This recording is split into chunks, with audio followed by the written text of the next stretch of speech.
आज हम माइनर की इम्प्रॉपर कस्टडी के बारे में बात करेंगे कि माइनर की इम्प्रॉपर कस्टडी क्या होती है या माइनर की इम्प्रॉपर कन्फाइनमेंट क्या होती है।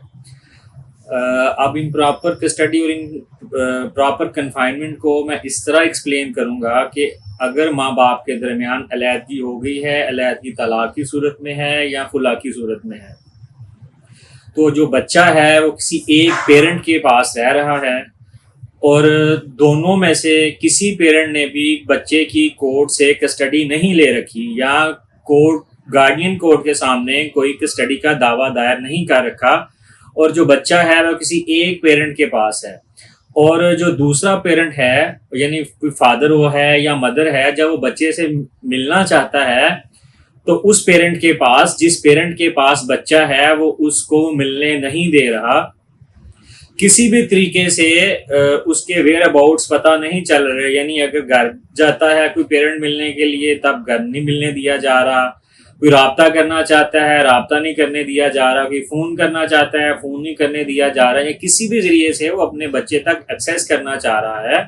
तो उसको, उस पेरेंट को अब उसके बच्चे तक एक्सेस नहीं करने दी जा रही, तो लॉ हमें गाइडलाइन फ्राहम करता है कि सेक्शन 491 491 CRPC हमें रहनुमाई फ्राहम करता है कि 491 के तहत दरखास्त दायर की जा सकती है सेशन कोर्ट के सामने।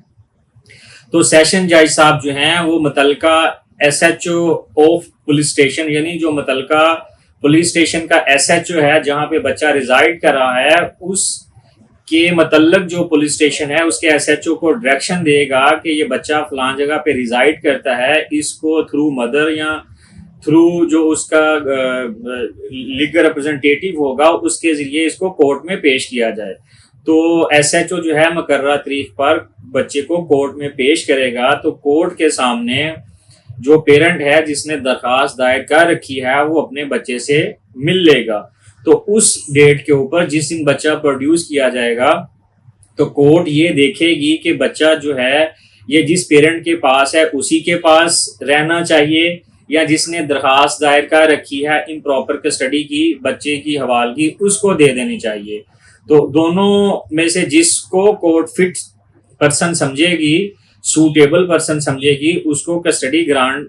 कर देगी। तो ये वो तरीका है कि अगर बच्चा इम्प्रॉपर कस्टडी में है, इम्प्रॉपर कन्फाइनमेंट में है, जैसा कि मैंने अभी आपको बताया है कि इम्प्रॉपर कस्टडी और इम्प्रॉपर कन्फाइनमेंट क्या है, कि बच्चे को मिलने नहीं दिया जा रहा उसके नेचुरल गार्डियन से, नेचुरल पेरेंट से, तो थ्रू कोर्ट 491 की दरखास्त के जरिए हम बच्चे को रिकवर करवा सकते हैं अदालत के सामने। यहाँ ये बात काबिल जिक्र है और बहुत बहुत ज़रूरी है कि प्रॉपर कस्टडी, परमानेंट कस्टडी जो है वो जो ट्रायल कोर्ट है, गार्डियन कोर्ट है, वो ही ग्रांट करेगी। तो टेम्परेरी कस्टडी जो है बच्चे की, आर्जी रिकवरी जो है बंदे की, ये 491 CRPC के तहत हो सकती है। परमानेंट कस्टडी के लिए हमें गार्डियन कोर्ट में ही जाना पड़ता है, लेकिन कुछ सूरत हालों में इम्प्रॉपर एंड इम्प्रॉपर कन्फाइनमेंट ये भी होती है कि अदालत से किसी एक बंदे ने कस्टडी ले रखी होती है और जो दूसरा पेरेंट है, नॉन कस्टोडियन पेरेंट, उसकी फेवर में विजिटेशन राइट फ्रेम हो चुके होते हैं। तो विजिटेशन राइट के ऊपर भी जो नॉन कस्टोडियन पेरेंट होता है उसको बच्चे से मिलने नहीं दिया जा रहा होता, बच्चे को कंसील कर लिया जाता है, बच्चे से हर तरह का राब्ता नॉन कस्टोडियन पेरेंट का खत्म हो जाता है। तो ये भी वो सूरत हाल है कि इसमें हम 491 की दरखास्त दायर करके बच्चे को कोर्ट के सामने रिकवर करवा सकते हैं। ये था जी आज का topic, improper custody of minor. Thank you very much.